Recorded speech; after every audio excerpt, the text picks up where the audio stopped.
بسم الله الرحمن الرحيم. لا أقسم بيوم القيامة ولا أقسم بالنفس اللوامة أيحسب الإنسان أن لن نجمع عظامه بلى قادرين على أن نسوي بنانه بل يريد الإنسان ليفجر أمامه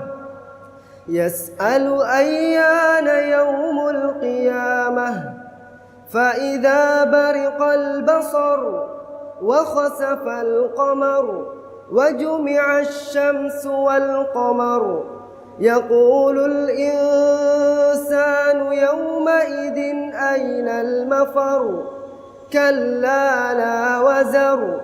إلى ربك يومئذ المستقر ينبأ الإنسان يومئذ بما قدم وأخر بل الإنسان على نفسه بصيرة ولو ألقى معاذيره لا تحرك به لسانك لتعجل به إن علينا جمعه وقرآنه فإذا قرأناه فاتبع قرآنه ثم إن علينا بيانه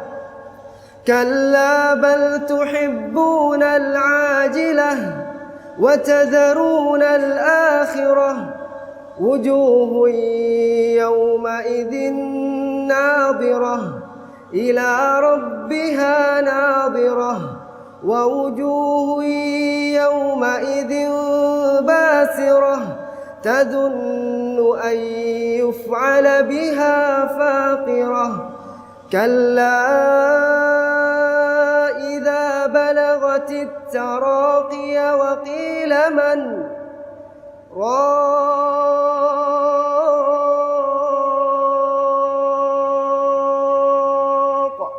وظن أنه الفراق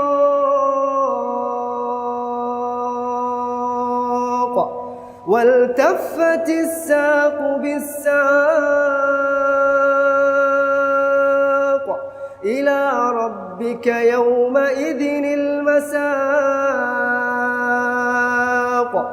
فلا صدق ولا صلى ولكن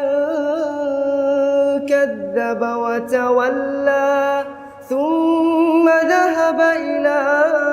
أهله يتمطى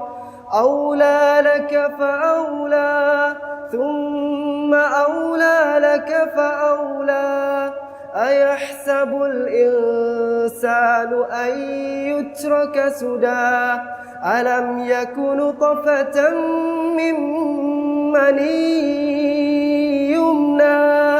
ثم كان علقة فخلق فسوى فجعل منه الزوجين الذكر والأنثى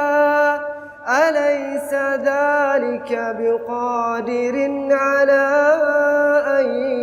يحيي الموتى